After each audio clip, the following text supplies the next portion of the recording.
Okay, here we go, part 3 of the 4-part video series. Today we'll look at the making of Jens East Running featuring Elske. This is the 3rd part.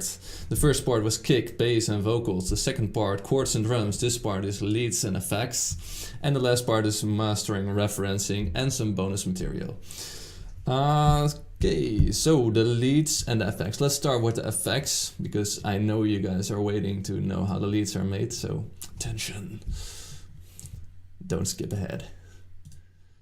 Okay, so the effects. I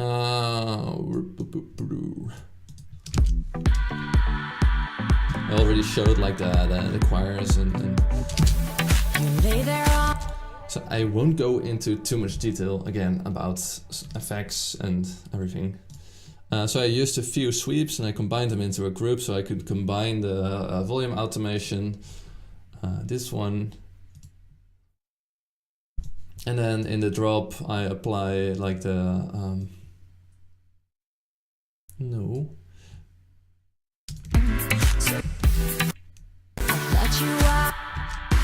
Yeah, okay, this is actually really random. Like there should have been volume automation every time the kick is playing, so I forgot to do it in this part, and here I did do it. So okay, that's apparently gone wrong, but whatever. So you have a few different sweeps with some reverb, a short one and a reverse short one.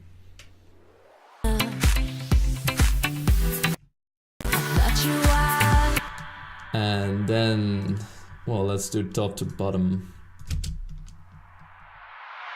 Another sweep, very tiny sweep. And that's layered, like this layer is needed for the chicken. Then you have an effect like, if you want a really good impact on your drops, you have to add some layers that you can't really notice, but they're there. And this is one of those excellent examples of that. So what you do, but you probably didn't think like, ooh, that's when you listen to the song. No, of course not. But then when you take it away,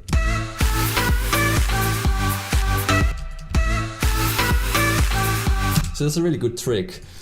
It's also really present in like songs Spectrum by Zed. Once you notice it, you hear it in a lot of songs. So it really helps to fill up your frequencies and to give it more impact. Then there's riser here in the build. And this is like this 5-tone sub-bass rising stereo effect. So what you do, you take just a sine bass on the left and a sine bass on the right, and you change the automation.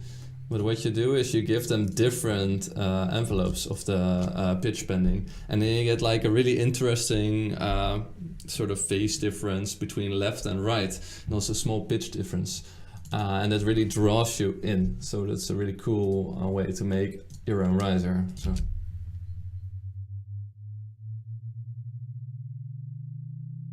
this is really interesting. Okay, and then you have like this thing which happens in Calvin Harris' song Bounce. It's like whoop whoop whoop whoop whoop.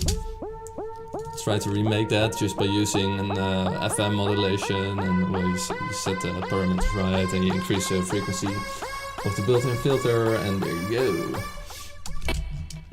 And then you add some reverb and you got it. And then this song does the classical future or deep house thing, like boom, chak. So on the second count you drop it. So that means like all the exciting things also drop on the 2. So boom. And that means white noise. And this time I made it myself by just using an operator, volume automation, and a sweep of EQ. And some gain. And then an impact.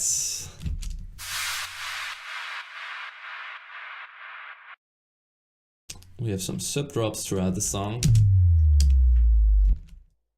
noise. I'm running for it.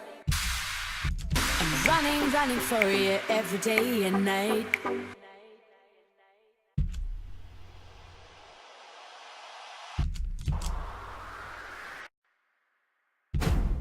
Oh, and he used this one in every song. It's like the revelation, like, I think that he uses it in every one of his songs.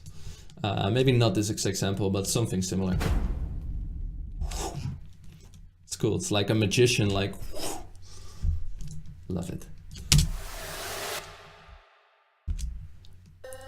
Oh, and this one, I once bounced it. It's like it's a square wave which you pitch up and you put a lot of chorus and flanger on it and volume automation, and boom, there it is.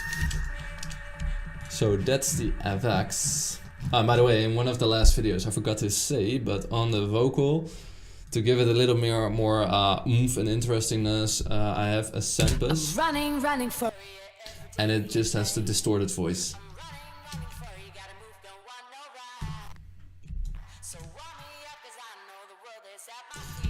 So this is a parallel chain to the vocal. I forgot that last time. So then we can go to the leads. So the violin is very apparent.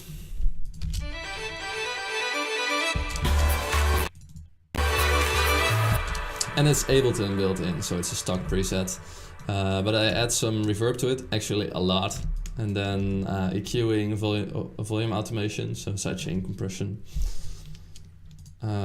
More volume automation, because in some parts of the songs there's a lot of things playing and you need to stick out of the mix, and apparently I wasn't able to achieve it through proper EQing, so I did it using volume automation. So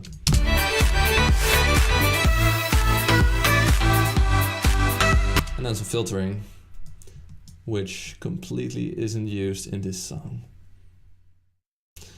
Right. What's interesting in the drop is the MIDI I made. So.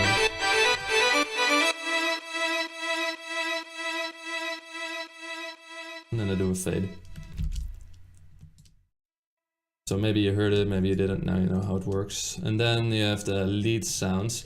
It's just 4 layers, so it's not too crazy. I think the most apparent layer is the funk synthesizer. So what I did, I took a part of the vocal. Let me unfreeze that for you. I took a part of the vocal and I just let a sampler play it.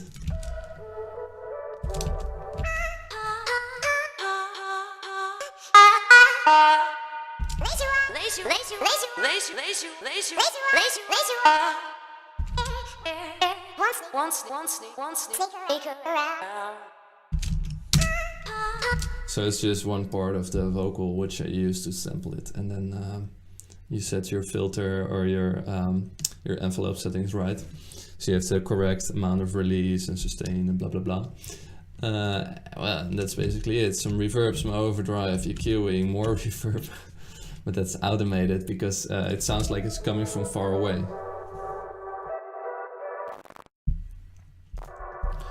And then it's moving closer, and I open up the filter at the same time. So this is a very famous trick. It's also happening a lot in Future House. So it sounds like a sound is very big and coming from far away, and punching you in the face like in a drop. Then there's the other 3 layers. They come in only at the drop. So wood click. It's a broken sine, which I used Nexus for.